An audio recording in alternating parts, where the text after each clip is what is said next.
इस वीडियो में मैं आपको बताने वाला हूँ एकदम जानदार और शानदार ट्रिक। और अगर आपने यह ट्रिक सीख लिया तो इंग्लिश के बड़े से बड़े और बहुत सारे सेंटेंसेस को बिना ग्रामर के और सिर्फ शब्दों की इंग्लिश अगर जानते हैं तो उसे सही सही ट्रांसलेट कर सकते हैं। तो चलिए इस ट्रिक को आजमाते हैं और समझते हैं यह ट्रिक कैसे काम करता है और किस तरह से बड़े सेंटेंसेस को इस ट्रिक से हम ट्रांसलेट कर सकते हैं। और साथ ही साथ ये भी समझेंगे कि क्या यह सभी तरह के सेंटेंसेस को ट्रांसलेट करने के लिए इस्तेमाल किया जा सकता है या नहीं। So let's start this video. तो ये पहला सेंटेंस लीजिए। सेंटेंस है मैं अंग्रेजी बोल सकता हूँ। अब कैसे इसको हम ट्रांसलेट करेंगे, ट्रिक क्या है। सबसे पहले लिखिए पहला वर्ड। हमने लिख दिया पहला वर्ड आई, और ठीक बिल्कुल पीछे जाइए। यहाँ पे आया हुआ है हूं, और पीछे से ट्रांसलेट करते हुए यहां तक आइए, इस पहले वर्ड तक। आपका ट्रांसलेशन कंप्लीट हो गया। यहाँ पे लिखिए आई और फिर लिखिए सकता हूं। तो सकता हूं इसके लिए आता है कैन। हमने लिखा कैन, और ठीक इसके बाद आइए बोलना। बोलने की इंग्लिश होती है स्पीक। और फिर इसके बाद आइए अंग्रेजी मीन्स इंग्लिश। पूरा सेंटेंस क्या हुआ कि आई कैन स्पीक इंग्लिश। मैं अंग्रेजी बोल सकता हूं। और आप देखिए कि यह बिल्कुल सही ट्रांसलेशन है। हमने किया क्या, पहले पहला वर्ड लिखा और फिर बिल्कुल पीछे से हमने बैकवर्ड हो लिया, पीछे से ट्रांसलेट करते हुए आए पहले वर्ड तक, और यह एक सही ट्रांसलेशन बना। और यह जो ट्रिक है यह अधिकतर सेंटेंसेस पे लागू होता है, अधिकतर सेंटेंसेस पे काम करता है जिस तरह से इस पे काम कर रहा है। तो ऐसा नहीं है कि यह सिर्फ कैन पे ही काम करता है, यह दूसरे मॉडल्स पे भी काम करता है। इस सेंटेंस को देखिए कि हमें गरीबों की मदद करनी चाहिए। पहले क्या करना है आपको, पहले लिखना है आपको पहला वर्ड। तो पहला वर्ड लिखिए हमें वी, और फिर बिल्कुल पीछे जाइए। चाहिए, चाहिए की इंग्लिश होती है शुड। शुड हमने रखा। इसके बाद है मदद करना मीन्स हेल्प, और उसके बाद है गरीबों की द पुअर। अब देखिए पूरा sentence we should help the poor, यह एक सही ट्रांसलेशन है। तो सिर्फ कैन पे नहीं काम करता है, यह चाहिए पर भी काम कर रहा है। यह एक सही ट्रांसलेशन बना है। आपको करना क्या है, आपको पहला वर्ड लिखना है, फिर उसके बाद से बिल्कुल लास्ट में जाइए और बिना कोई शब्द छोड़े हुए, अगर आप शब्दों की इंग्लिश जानते हैं तो बिना कोई शब्द छोड़े हुए बैकवर्ड ट्रांसलेशन करिए, पहले वर्ड तक सही ट्रांसलेशन बनेगा। दूसरे भी टेंसेज हम लेंगे। जैसे यहां पर देखिए हम ले रहे हैं पास्ट कंटिन्यूअस टेंस का एक वाक्य कि फल वाला बाजार में फल बेच रहा था। पास्ट कंटिन्यूअस है। यह ट्रिक इस सेंटेंस में भी काम करेगा। अब देखिए कैसे, पहले लिखिए पहला वर्ड फल वाला, द फ्रूट सेलर, और बिल्कुल लास्ट में जाइए। तो लास्ट में है था मतलब was ever according to the subject. तो वाज यहाँ पे हम लिखेंगे वाज, और फिर लिखिए बेच रहा। रहा के लिए आईएनजी हम जोड़ते हैं वर्ब में, बेच रहा सेलिंग। और देखिए यहाँ पे फल आया हुआ है तो फल के लिए फ्रूट्स, और फिर में इन, और फिर आया बाजार द मार्केट। पूरा सेंटेंस देखिए क्या हो गया कि the fruit seller was selling fruits in the market. फल वाला बाजार में फल बेच रहा था। ठीक है, अब चेक करिए कि क्या यह एक सही ट्रांसलेशन है। हमने पास्ट कंटिन्यूअस लिया तो बिल्कुल सही सही यह ट्रांसलेट हुआ है जैसा कि आप देख रहे हैं। एक दूसरे टेंस का वाक्य लीजिए। जैसे वह घर पर है, छोटा सा सेंटेंस हमने लिया, वह घर पर है। देखते हैं कि यह ट्रिक इस पे काम करता है कि नहीं करता है। वह घर पे है। ठीक है, तो सबसे पहले आपने लिखा पहला वर्ड ही, और फिर लास्ट में जाइए। लास्ट में क्या है तो है के लिए इज लगाएंगे, ही के साथ इज लगता है आप जानते हैं। तो ही इज, और पर के लिए एट, और घर के लिए home, he is at home. यह भी एक सही सेंटेंस है, सही हमने ट्रांसलेट किया। यह ट्रिक बिल्कुल काम कर रहा है जैसा कि पीछे सभी सेंटेंसेस को इसने सही सही ट्रांसलेट किया इस ट्रिक ने। दूसरे कुछ और सेंटेंसेस लीजिए, अलग अलग तरह के, अलग अलग टेंसेस के। यह सेंटेंस हमने लिया कि मैंने नाश्ते में कुछ फल और दूध लिया। ये पास्ट इंडेफिनिट हो गया। तो मैंने नाश्ते में कुछ फल और दूध लिया। तो पहले पहला वर्ड लिखिए मैंने मीन्स आई, उसके बाद से लिया, लिया मतलब टुक, वो आपकी सेकेंड फॉर्म।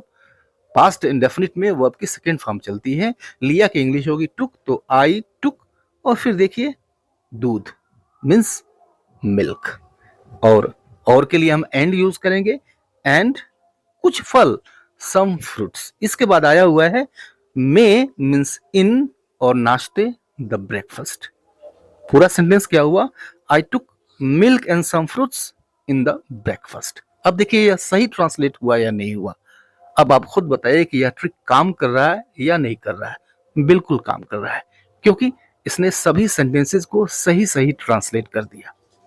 कुछ और सेंटेंसेस लीजिए कि उसे कभी कभी घर पे कपड़े धोने पड़ते हैं। ये अलग तरह का सेंटेंस हो गया, उसे कभी कभी घर पे कपड़े धोने पड़ते हैं। अब देखिए कुछ ऐसे सेंटेंस होते हैं जिनके लास्ट में पड़ता है, पड़ती है, पढ़ते हैं ये आता है।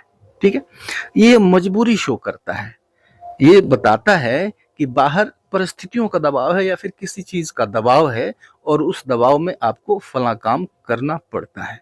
तो इसको बताने के लिए हम हैज टू अ वर्ब की फर्स्ट फॉर्म यूज करते हैं, या फिर हैव टू प्लस वर्ब की फर्स्ट फॉर्म यूज करते हैं। देखिए कैसे इसको हम ट्रांसलेट करते हैं इसी ट्रिक से, कि उसे कभी कभी घर पे कपड़े धोने पड़ते हैं। मैं नहीं कहूंगा कि आपको ग्रामर नहीं आता है, अगर इस ट्रिक का इस्तेमाल करते हैं तो आप सही सही ट्रांसलेट कर लेंगे। नहीं, आपको बेसिक नॉलेज तो चाहिए ही चाहिए। सिर्फ अकेला ये ट्रिक काफी नहीं है, आपको बेसिक ग्रामर की नॉलेज होनी चाहिए। फिर आप इस ट्रिक की मदद से, इस ट्रिक के हेल्प से आप ट्रांसलेट कर सकते हैं। पहला वर्ड लीजिए, उसे मीन्स ही, और फिर आइए पढ़ता है मीन्स हैज टू, और फिर वर्ब की फर्स्ट फॉर्म धोना वॉश। इसके बाद आया हुआ है धोना, तो वॉश हमने लिख दिया, ही हैज टू वॉश। अब देखिए इसके बाद क्या आया, इसके बाद आया कपड़े मीन्स क्लॉथ्स। इसके बाद आया घर पे मीन्स एट होम, पर एट और घर होम, और फिर लास्ट में आया कभी कभी मीन्स समटाइम्स।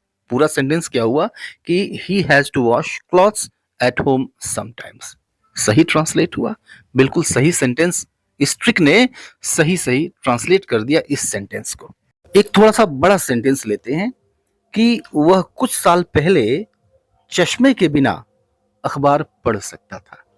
ओके, अब देखिए इस सेंटेंस पे ये ट्रिक काम करता है कि नहीं करता है। सबसे पहले लिखिए पहला वर्ड, तो ही हमने लिख दिया, और फिर सबसे अंत में चले जाइए और फिर पीछे से ट्रांसलेट करते हुए पहले वर्ड तक आइए। तो यहाँ लिखा है सकता था, और सकता था इसके लिए आता है कुड। तो सकता था ही कुड, और फिर ठीक इसके बाद आइए पढ़ना मीन्स रीड। इसके बाद है अखबार मीन्स द न्यूज़पेपर, और इसके बाद है के बिना मीन्स विदाउट, और चश्मा इसका हुआ ग्लासेस, और फिर लिखिए कुछ साल पहले, तो इसका हुआ सम ईयर्स अगो। अब देखिए पूरा सेंटेंस क्या हो गया कि he could read the newspaper without glasses some years ago. वह कुछ साल पहले चश्मे के बिना अखबार पढ़ सकता था।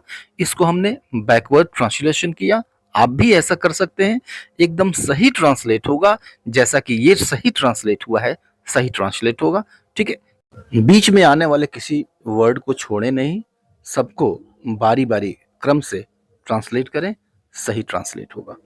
इस सेंटेंस को देखिए कि वह सड़क पार करते हुए गिर गया, वह सड़क पार करते हुए नीचे गिर गया। मैं फिर कहूंगा कि यह ट्रिक जान लेने से आपका काम नहीं हो जाता।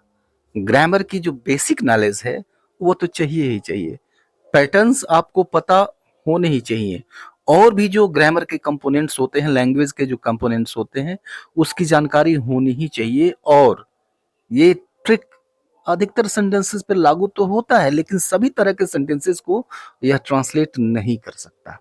चलिए, वह सड़क पार करते हुए नीचे गिर गया। अब इसको ट्रांसलेट करते हैं, क्या इस पे यह ट्रिक काम करता है।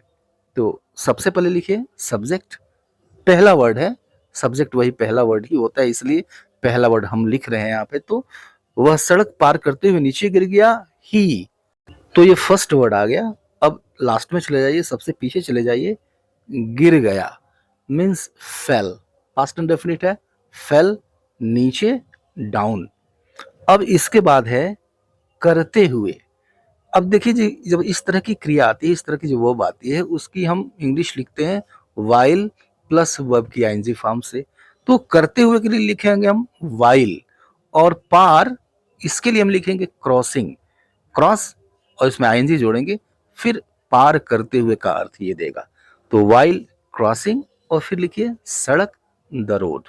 पूरा सेंटेंस देखिए क्या हुआ कि he fell down while crossing the road, वह सड़क पार करते हुए गिर गया।